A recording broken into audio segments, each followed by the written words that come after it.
Terima kasih ya Tuhan yang baik. Sampai pada malam hari ini Engkau memberikan kami waktu dan kesempatan. Ini sebuah anugerah sehingga waktu kami telah memuji dan menyembah Tuhan. Bahkan kami akan mendengarkan kebenaran firman Tuhan.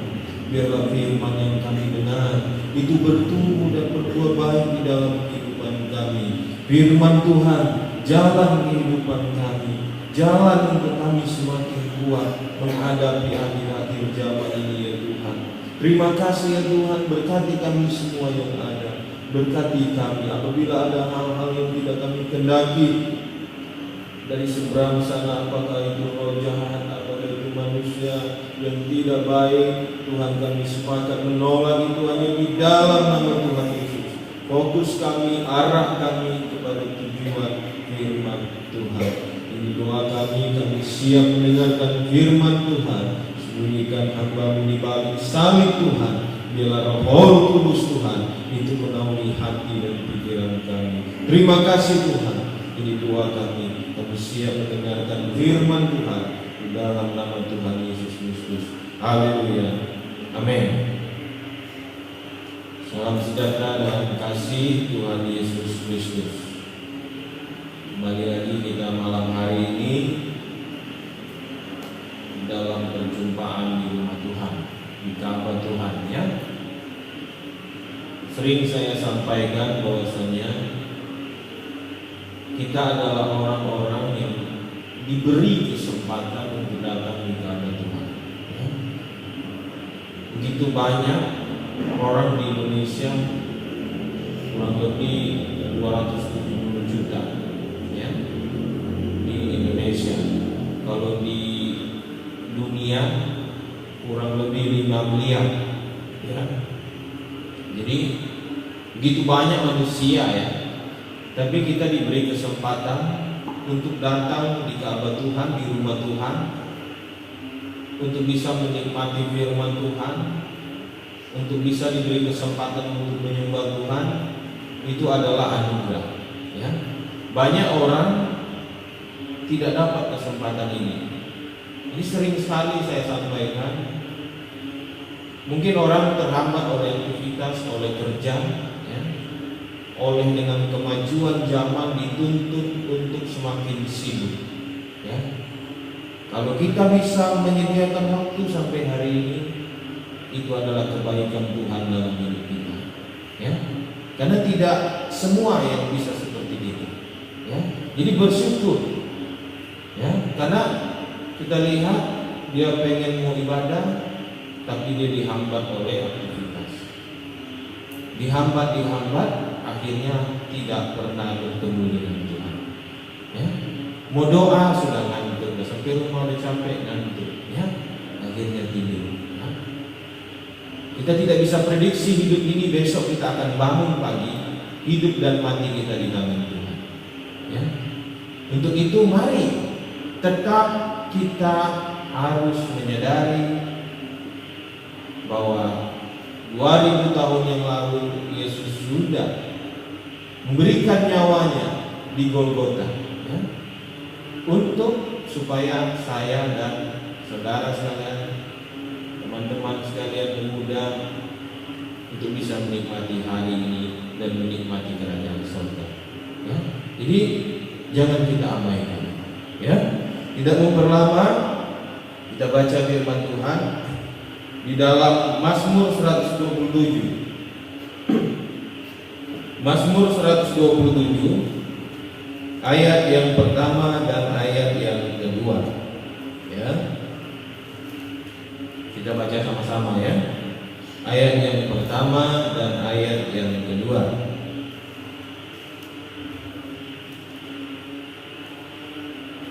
Mazmur 127 ayat yang pertama dan ayat yang kedua. Kita baca. Ya, sudah dapat katakan amin. Puji Tuhan. Kita baca 2, 3. Nyanyian ziarah Salomo. Jikalau bukan Tuhan yang membangun rumah, sia-sialah usaha orang yang membangunnya. Jikalau bukan Tuhan yang mengawal kota, sia-sialah pengawal berjaga-jaga.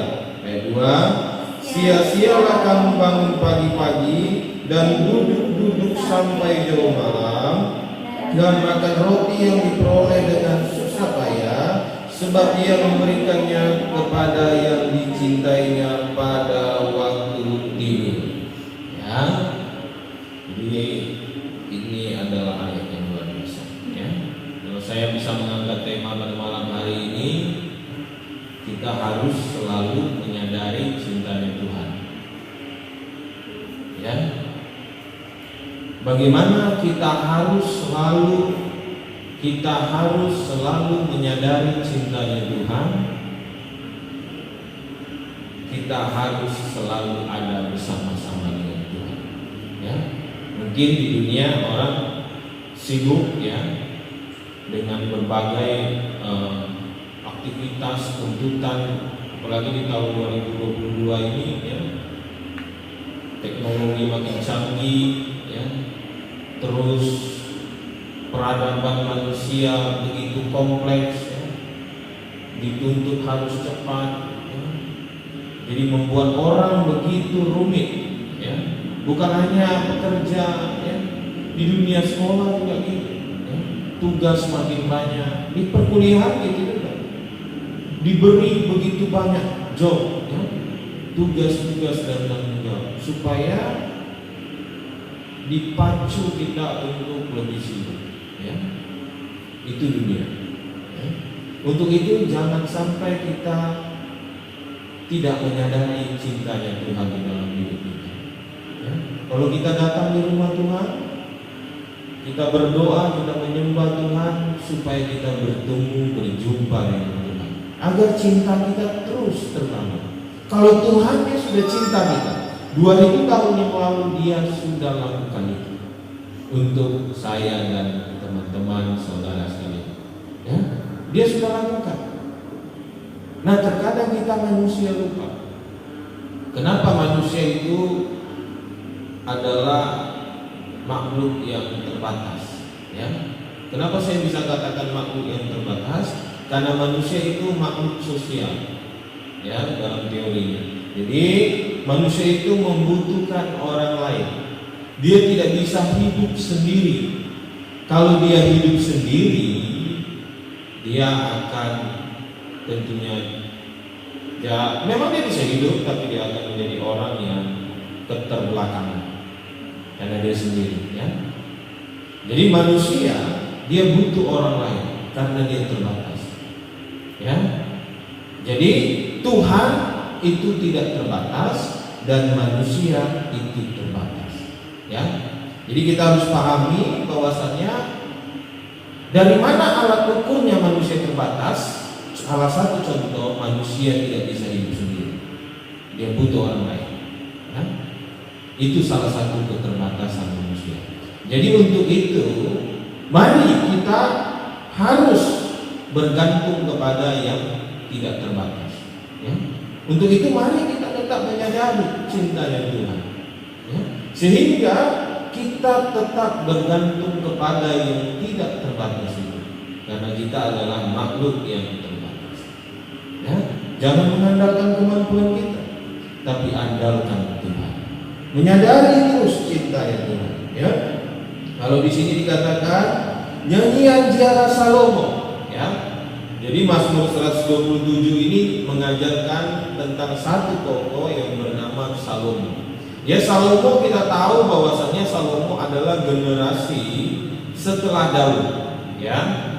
Jadi ini generasi penerus Daud, ya. Salomo adalah orang yang berhasil di zamannya, ya. Orang yang kaya pada zamannya, tentu semua tahu. Dan orang yang paling berhikmat pada zamannya itu Salomo, ya.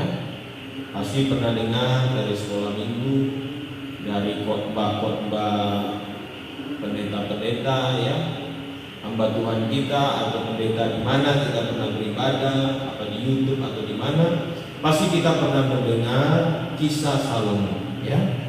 Jadi Salomo ini bukan raja yang bodoh, tapi dia raja yang pintar. Dia bukan hanya pintar tapi berhikmat, ya, berbeda, ya. Jadi dia berhikmat dan dia kaya, ya. Kenapa bisa kaya? Apa alat ukurnya? Karena sampai saat ini kalau mau dibandingkan dengan orang-orang kaya pada zaman sekarang seperti Bill Gates yang punya Microsoft, ya, seperti Facebook, ya, Mark yang punya Facebook, orang terkaya, ya. Seperti Elon Musk, ya, tahu Elon Musk, ya? Dia adalah orang terkaya, ya, yang buat mobil Tesla, ya. Jadi orang-orang terkaya pada zaman ini tidak bisa membandingkan kekayaan Salomo. Oh, masa dari mana alat ukurnya Salomo itu kaya sekali? Salomo, ini saya buka satu saja, ya, satu atau dua gambaran. Salomo dia menghasilkan emas dalam satu tahun itu dia menghasilkan 666 talenta. 666, ya. Satu tahun dia menghasilkan 666 talenta. Dan satu talenta itu 34 kilo, ya. Dan 1 gram emas itu sekarang harganya berapa? 700-800 ribu, ya. Jadi kalau 34 kilo kali 666 dapatnya 22.000 sekian kilo. Dibagi dulu dengan jam, ya. Baru dikali dengan 700 atau 800.000. Kalkulator kita itu tidak bisa menjawab. Dan kalau pakai tulis mungkin bisa, ya. Kalkulator kita tidak bisa, ya. Jadi 1 tahun penghasilan Salomo itu sangat luar biasa, ya. Dan yang kedua alat ukurnya apa? Salomo setiap hari dia makan itu, dia potong angsa, kuda dan lain-lain itu ribuan tiap hari, ya. Saya melihat toko-toko kaya di dunia belum ada yang seperti ini. Tiap hari potong ribuan binatang untuk makan, ya. Jadi sepanjang masa Salomo adalah tokoh yang paling kaya sampai hari ini, ya. Jadi bukan hanya kaya tapi dia berhikmat, ya. Jadi dia bukan hanya punya material tapi dia punya hikmat daripada Allah, ya. Jadi lengkap kehidupan Salomo ini, ya. Tapi kalau kita lihat surat yang dia tulis, ya, memang dia adalah orang yang paling kaya. Tapi apa yang dia katakan, ya? Kalau tentunya kalau saya yang ngomong, kalau punya uang 10 M, hidup kamu belum tentu lo bahagia, belum tentu lo sejahtera. Mungkin yang mendengarkan saya itu bisa tidak percaya atau percaya, ya, antara 50-50, ya, 50-50, bisa percaya bisa tidak. Karena saya belum pernah mengalami yang memiliki uang puluhan miliar, ya. Tapi yang berkata-kata saat ini di Mazmur 127 ini adalah orang yang terkaya sepanjang masa. Dia katakan apa di sini? Nyanyian Ziarah Salomo. Jikalau bukan Tuhan yang membangun rumah, apa dikatakan di situ? Sia-sialah usaha orang yang membangunnya. Ya, dia bilang sia-sia. Kalau dia yang berkata-kata, kita wajib percaya, karena dia orang yang paling kaya secara material. Jadi dia bukan kaya material aja, dia kaya hikmat, dia kaya dengan penyertaan Tuhan. Ya, jadi plus-plus dalam hidupnya banyak dalam hidup Salomo. Tapi dia katakan di sini, jikalau bukan Tuhan yang membangun rumah, rumah apa? Rumah itu berbicara kehidupan kita. Ya, rumah. Ya. Semua orang di dunia ini, nggak usah di dunia, ya, di daerah kita ini aja lah, ya. Semua orang pengen punya rumah, ya, rumah sendiri, ya, pasti, siapapun dia, ya, semua orang pengen membangun rumah dan punya rumah. Itu sendiri dia pengen punya sendiri.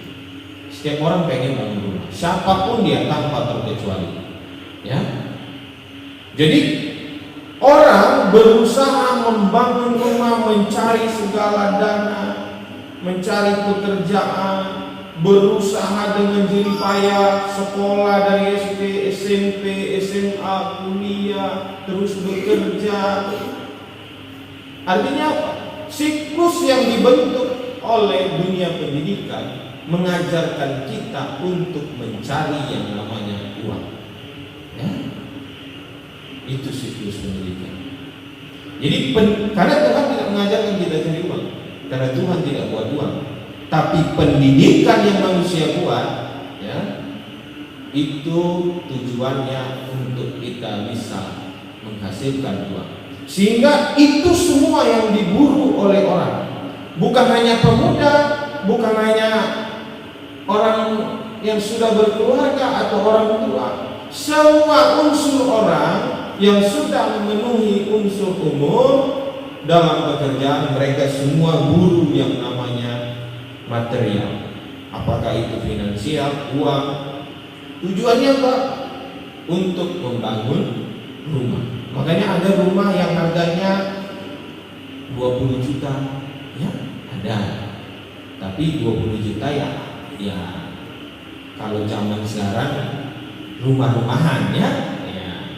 Jadi rumahnya ada lah, jangan minta harus lapisnya emas, ya, lapis dindingnya, lantainya granit, ya, terus atasnya itu atasnya itu pelapornya apa namanya, sudah plafon, ya. Tidak bisa, ya. Kalau cuma 20 juta, ya rumahnya pasti yang, ya, rumah-rumahan yang biasa, ya. Semua orang pengen yang bagus, lantainya bagus, dindingnya bagus, plafonnya bagus, luarnya bagus, tapi harganya juga bagus. Makanya ada sampai miliar-miliar rumah, ya. Kalau pernah lihat di TV, rumah beberapa artis itu sampai miliar-miliar. Salah satu contoh artis yang ditangkap barusan siapa? Dia namanya Indra Kents, ya. Jadi dia menawarkan platform yang bernama Binomo, ya. Jadi itu platform trading, tapi sebenarnya itu platform yang berbungkus trading, tapi sebenarnya judi, ya. Dia menawarkan ke orang-orang sehingga orang-orang menggunakan itu. Padahal itu ilegal di Indonesia, ya. Terus karena dia sudah populer dan dia akhirnya kaya raya. dia beli rumah mewah, ya. Tapi kita lihat endingnya apa? Endingnya dipenjara, ya, 20 tahun, ya. Jadi itu, dia boleh kaya tapi dia belum tentu berhikmat, ya, seperti itu. Jadi semua orang mengejar yang namanya rumah mewah, keuangan yang bagus, itu jelas, ya, siapa saja, ya. Tapi kita harus menyadari cintanya Tuhan dalam hidup kita, ya. Jangan cuma pikir itu. Mungkin semua orang cari itu, tapi kita yang hadir saat ini, kita yang dengar firman saat ini, kita berbeda. Memang kita butuh fasilitas itu, kita butuh rumah, tapi jangan lupa kita menyadari cintanya Tuhan, sehingga kita tidak abaikan berjumpa dengan Tuhan, kita tidak abaikan mendengar firman Tuhan, ya, seperti itu. Terus apa? Sia-sialah usaha orang yang membangunnya, ya. Ini Salomo katakan, sia-sia. Kalau kita tidak menyadari cintanya Tuhan, sia-sia. Kita hanya fokus dengan kekayaan, dengan material yang kita punya, kita pamerkan, ya. Kan manusia senang itu, kayak Indra Kents, ya, dia foto, dia video, ya. Rumahnya sekian miliar, ya. Tapi semuanya sia-sia kalau kita tidak menyadari cintanya Tuhan dalam hidup kita. Sia-sia. Kalau kita tidak bisa bertemu dengan Tuhan, sia-sia. Kita tidak bisa mendengarkan firman Tuhan, sia-sia. Ya, terus jikalau bukan Tuhan yang mengawal kota, nah kota berbicara apa? Berbicara keamanan. Karena di situ dikatakan mengawal. Ya, mengawal artinya keamanan. Kalau kita sudah miliki material yang kita punya dari rumah mewah, mobil mewah, ya, terus keuangan baik, punya jet, punya pesawat, ya, punya pasangan cantik dan ganteng, ya, ya, semua sudah kita miliki material itu, dan kita butuh yang namanya aman. Ini juga orang cari. Percuma punya semuanya tapi tidak aman, ya. Jadi orang belajar dari SD, SMP, SMA, kuliah, tujuannya dia mencari yang namanya fasilitas material, dan juga dia mencari yang namanya keamanan. Makanya adanya namanya polisi, keamanan kota. Baru ada namanya di Indonesia tentara untuk keamanan negara, ya. Jadi pendidikan menciptakan itu, ya, menciptakan keamanan. Tapi saya bisa tanya sama yang hadir saat ini, polisi bisa nggak jaga kita 1 bulan penuh tak tidur, bisa nggak? Nggak bisa, ya. Karena polisi itu juga makhluk terbatas, ya. Dia wajib tidur, dia tak bisa jaga kita 1 bulan full tanpa tidur, ya, kecuali dibikin shift ganti-ganti orang, dan itu pun terbatas, ya, terbatas. Keamanan yang manusia buat itu terbatas, ya. Tapi manusia mengejar ini, ya.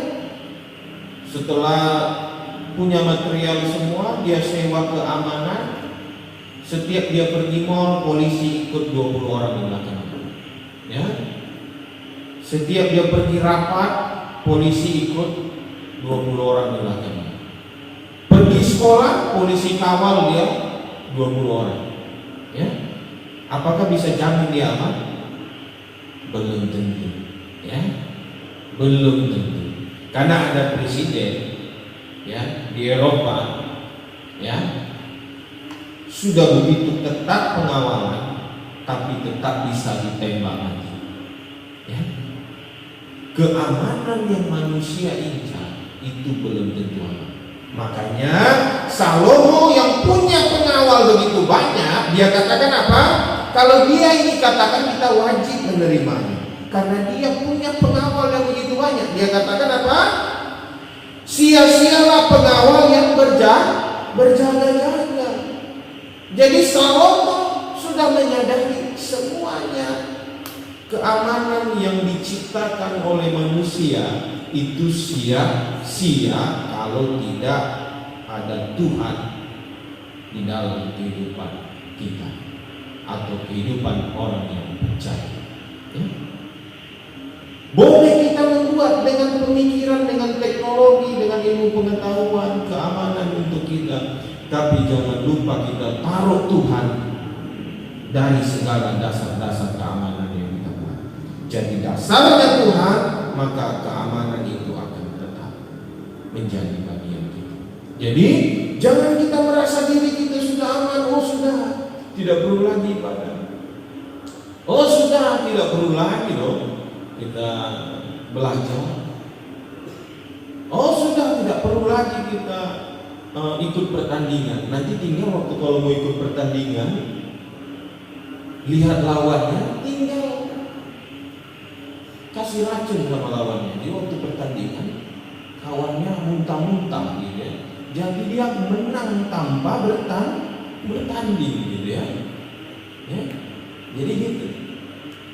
Jadi dia menggunakan pemikirannya, menggunakan kemampuannya, menggunakan keahliannya untuk menang dalam pertandingan. Tapi menang atas kecurangan yang dia perbuat. Dan apa yang dia tabur pasti dia tuai. Ya? Gitu. Jadi jangan kita pikir dengan kemampuan kita bisa aman. Oke, saat ini kita bisa menang dalam pertandingan itu. Tapi ingat, apa yang kita telah buat pasti kita terima konsekuensinya. Gitu ya. Jadi jangan pikir kita kalau kita tidak ibadah, oh sudah aman kok, Tuhan bilang kan Tuhan sudah cinta 2000 tahun yang lalu. Pasti dong sampai hari ini dia tetap cinta saya. Sudah tidak usah ibadah, tidak usah berdoa, ya, tidak usah mendengar firman Tuhan. Tuhan tetap cinta, Tuhan tetap masuk surga. Kan Tuhan baik, ya. Jangan gunakan pikiran otak kita ini, karena pikiran ini, otak kita ini cuma setepung kepala ini, yang beratnya kurang lebih 5 kilo ya. Ya, seberapa kemampuan kita? Ya, jangan kita berpikir secara kemampuan kita, tapi gunakan Tuhan. Jadi waktu kita mendengar, kita tanya Tuhan, karena ada Roh Kudus yang bisa memfilter segala keadaan kita. Ya. Jangan kita pikir kalau kita tidak beribadah kita aman-aman, ya. Kita tidak berjumpa dengan Tuhan kita aman-aman. Ataukah sebaliknya, setelah kita berjumpa dengan Tuhan, terus kita buat lakukan yang tidak baik, ya, tidak menyenangkan Tuhan, tidak sesuai dengan firman Tuhan, terus kita bilang, tadi kan aku sudah berjumpa dengan Tuhan, pasti aku aman. Ya.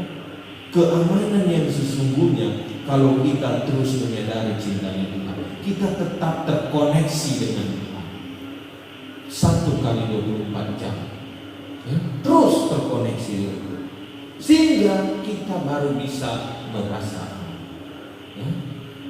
Karena tidak ada keamanan di dunia ini tanpa Yesus, ya. Saya bisa pastikan itu karena hidup dan mati kita ini di tangan Tuhan, bukan di tangan masker seperti minggu lalu saya sampaikan, bukan di tangan vaksin, ya. Itu hanya sarana alat bantu yang Tuhan berikan melalui para ilmuwan yang sudah meneliti dan memberikan kita vaksin dan alat pelindung diri. Tapi bukan itu faktor kita hidup dan mati. Keamanan kita yang sesungguhnya jika kita tetap ada dengan Tuhan, ya. Karena manusia terbatas seperti yang saya katakan. Manusia itu paling kuat 70 tahun, ya. Kalau dia aman-aman saja. Kalau enggak, saya punya teman waktu kuliah usia ya kepala 22 tahun lebih, wanita, akhirnya meninggal karena sakit. Ya, siapa bisa tahu? Ya, jadi jangan pikir kita muda terus kita aman-aman saja. Tidak ada aman. Selagi kita muda, kita harus menyadari cintanya Tuhan sehingga hidup kita memaknai segala waktu dan kondisi itu dengan baik-baik. Kita menyadari waktu itu penting, berharga. Waktu jumpa Tuhan di mana? Waktu dengar firman Tuhan kapan dan bagaimana? Ya. Waktu menyembah Tuhan kapan dan bagaimana? Waktu belajar di sekolah, belajar di kuliah, ya, menggunakan waktu itu sebaik-baiknya. Ya. Itulah kita menyadari cintanya Tuhan, sehingga kita aman, selalu terhubung dengan Tuhan, tidak memikirkan hawa nafsu kita untuk mengabaikan hal-hal yang di luar Tuhan. Ya, terus ayat 2, sia-sialah kamu bangun pagi-pagi dan duduk-duduk sampai jauh malam. Ya.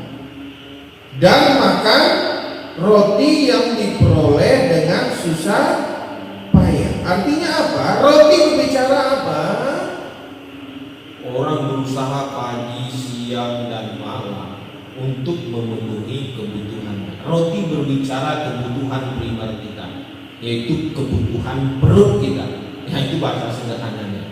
Ya, kebutuhan perut kita. Orang pagi, siang, sore, bahkan malam, seluruh orang itu mencari yang namanya roti. Ya, kebutuhan dasarnya. Ya. Di sini apa yang Salomo katakan? Sia-sialah, ya, kamu bangun pagi-pagi dan duduk-duduk sampai jauh malam dan makan roti yang diperoleh dengan susah payah. Jadi Salomo berkata sia-sia. Jadi kalau kita bekerja, ya, kita berusaha, kita mungkin saat ini kita muda, ya, kita belajar dari SD, SMP, SMA sampai kita kuliah, sampai kita menghasilkan, kita bekerja, terus kita menghasilkan uang, kita berusaha, ya, bertekun untuk mengisi perut kita, terus kita bisa hidup. Tapi kalau cuma itu pikiran kita, kita tidak pernah menyadari cintanya Tuhan, maka itu sia-sia. Yang berkata-kata ini bukan orang yang miskin, bukan orang yang bodoh, orang yang memiliki segala-galanya. Ya, dia berkata sia-sia. Ya. Jadi kita boleh sekolah, kita boleh berjuang, tapi jangan lupa kita menyadari cintanya Tuhan dalam hidup kita, sehingga kita tetap bisa memaknai apa yang telah kita makan. Ya. Kalau kita makan, kita tidak menjadi sia-sia, karena waktu kita makan dengan hasil jerih payah kita tidak menjadi sombong. Ya. Kita bilang, kamu makan apa? Iya. Oh, saya makan KFC dong, ayam. Kamu makan apa? Aduh, aku makan cuma ikan teri. Wah, kamu makan ikan teri, sia-sia lah hidupmu. Jangan begitu, ya. Jangan pernah mengukur ikan teri dan ayam itu beda levelnya. Ya, jangan. Seperti Daniel, ya. Yang lain makan daging, ya.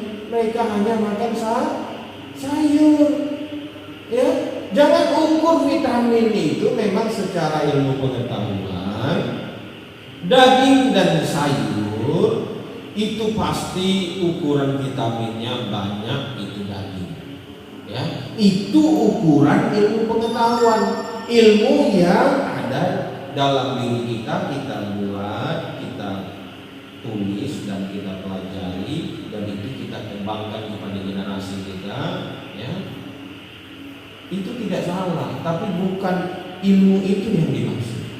Ya, kalau cuma ilmu itu kita maksud, berarti setiap orang makan daging aja yang punya vitamin, yang punya kalsium tinggi, ya, seperti binatang yang ada di air, ya, apakah itu ikan, ya.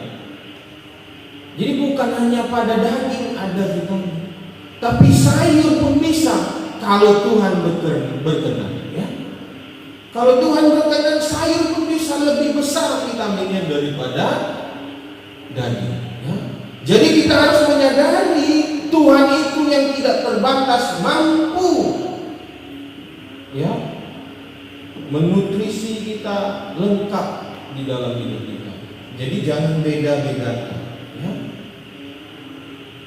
Jadi kita harus tetap merespon dan menyadari cintanya Tuhan, sehingga hidup kita tidak jadi sia-sia, ya, tidak sia-sia. Terus terakhir, sebab Ia memberikannya kepada yang dicintainya pada waktu tidur, ya. Jadi kalau kita baca firman Tuhan, kalau pakai otak kita tidak masuk akal, ya. Tapi kita harus pakai Roh Kudus yang ada di dalam hati, ya.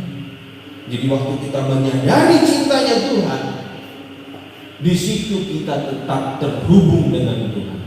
Tuhan dengan segala apapun di dalam hidup kita yang kita buat, Dia tetap cinta kita, apapun keadaan kita, ya. Hari ini kita tidak berdoa, Dia tetap cinta. Hari ini kita tidak masuk ibadah, Dia tetap cinta. Yang gak cinta siapa? Dia gak cinta kita karena kita tidak masuk ibadah, ya. Kita tidak mendengarkan firman. Yang gak cinta kita, Tuhan tetap cinta. Yang memutuskan hubungan siapa? Kita, karena kita tidak datang di rumah Tuhan, kita tidak berdoa, kita tidak menyembah Tuhan. Ya kita yang memutuskan, itu salah kita.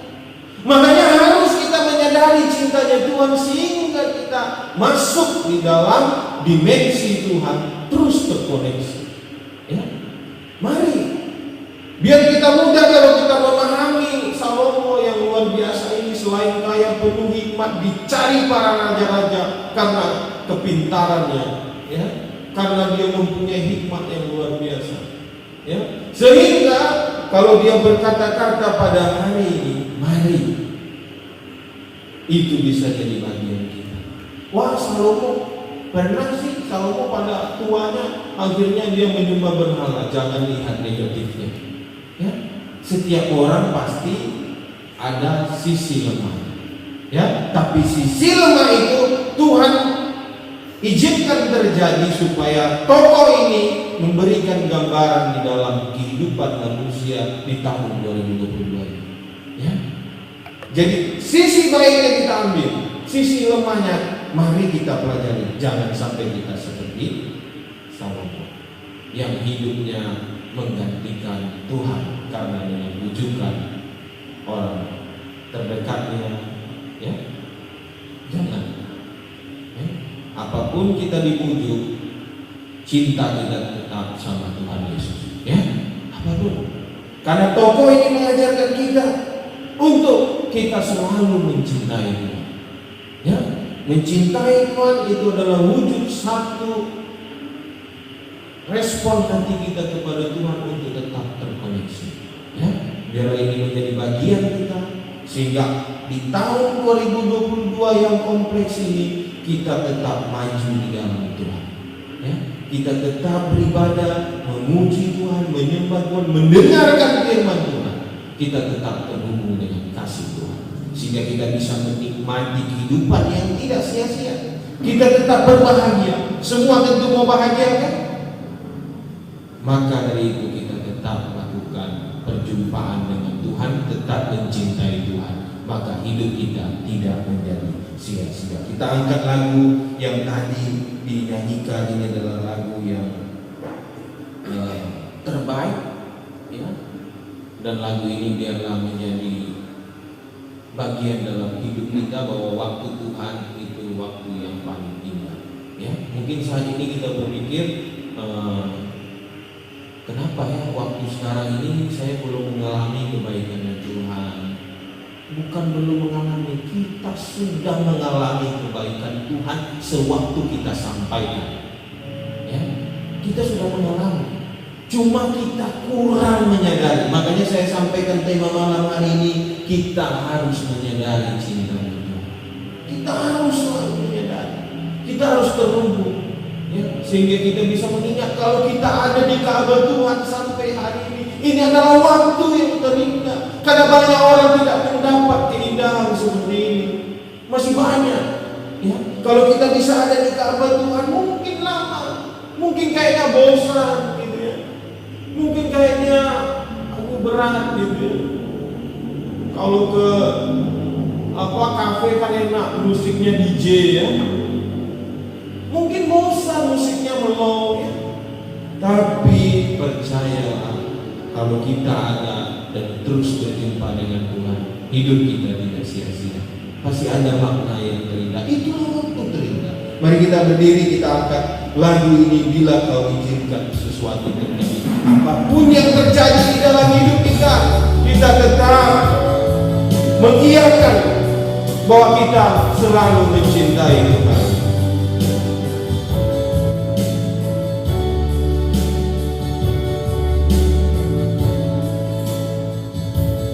Bila kau izinkan sesuatu terjadi, ku percaya semua untuk kebaikanku. Nanti ketika waktu, ku percaya kuasa-Mu memulihkan hidupku. Bila kau izinkan, kau izinkan sesuatu terjadi, ku percaya semua untuk kebaikanku. Jangan tiba-tiba waktu, percaya kuasa-Mu memulihkan hidupku. Waktu Tuhan pasti yang terbaik. Walau keadaan jauh dari mengerti, lewati cobaan, ku tetap percaya waktu Tuhan pasti yang terbaik. Waktu Tuhan pasti yang terbaik. Kadang jauh dari mengerti, lewati cobaan, ku tetap percaya waktu Tuhan pasti yang terbaik. Sekali lagi, waktu Tuhan pasti yang terbaik. Walau kadang jauh dari mengerti, lewati cobaan, ku tetap percaya waktu Tuhan pasti yang terbaik. Terima kasih Tuhan. Waktu Tuhan adalah waktu yang terbaik di dalam hidup kami. Mungkin di tahun 2022 ini Tuhan, banyak hal yang terjadi di dalam kehidupan kami. Mungkin kami lemah, kami sakit. Kami sudah melakukan setiap protokol-protokol yang ada, tapi kami masih mengalami yang namanya cobaan itu ya Tuhan. Penyakit mungkin mendatangi kami. Cobaan, tantangan, problema itu mungkin mendatangi kami. Tapi kami percaya kalau kami menyadari cintanya Tuhan, kami tetap terhubung dengan Tuhan, maka Tuhan akan memproteksi keamanan kami, memproteksi hidup kami, sehingga kami mempunyai hidup yang tidak sia-sia. Kami terus melangkah, kami tidak kecewa apabila kami sakit, kami tidak merasa down waktu kami kalah dalam pertandingan. Mungkin kami gagal, tapi kami tidak merasa down, tapi kami percaya kami punya harapan yang terindah bahwa hidup kami tidak menjadi sia-sia jika terus terkoneksi dengan Tuhan. Biarlah kami terus menyadari cintanya Tuhan di dalam perjumpaan kami dengan Tuhan, sehingga kehidupan kami dari hari ke hari terus semangat di dalam Tuhan, terus terhubung dengan kasih karunia Tuhan. Terima kasih ya Tuhan yang baik. Berkati kami semua yang ada di tempat ini. Berkati juga kami yang mendengarkan firman Tuhan ini. Biarlah firman Tuhan diberkaikan di dalam hati dan pikiran kami ya Tuhan. Biarlah Roh Kudus Tuhan itu menguasai pribadi kami. Terima kasih ya Tuhan. Sebentar kami berikan persembahan kami besar kecil ya Tuhan, tinggi di tempat yang maha tinggi. Biarlah persembahan yang kami berikan mencukupi segala kebutuhan gereja, kebutuhan bangunan dan seluruh yang dibutuhkan operasional gereja yang ada, diberkati oleh Tuhan. Tangan-tangan yang memberi Engkau berkati dan berlipat kali ganda di dalam kehidupan mereka. Terima kasih Tuhan. Ini doa kami di dalam nama Tuhan Yesus Kristus. Haleluya. Amin.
Terima kasih Tuhan, sebab malam hari ini Tuhan mengadakan syukur bagi kami, pemuda-pemudi GPD Maranatha, dan kami yang mendengarkan firman Tuhan. Tuhan selalu mengadakan syukur yang terindah di dalam hidup kami. Seringkali kami melupakan, tapi biarlah kami tetap menyadari cintanya Tuhan di dalam hidup kami, sehingga kami terus menyadari kebaikan-kebaikan Tuhan, sehingga kami tetap terhubung dengan Tuhan dari hari sepanjang hari sampai ke hari-hari selanjutnya ya Tuhan, dan tahun-tahun selanjutnya. Terima kasih ya Tuhan yang baik, jika Engkau menghantar kami datang dengan keadaan yang baik, dengan tidak ada kekurangan satu apapun di dalam tubuh kami. Kami percaya kami pulang dengan segala kebaikan Tuhan. Mungkin juga kami datang dengan keadaan yang sedih, dengan keadaan yang tertekan, dengan keadaan yang penuh dengan tantangan dan cobaan.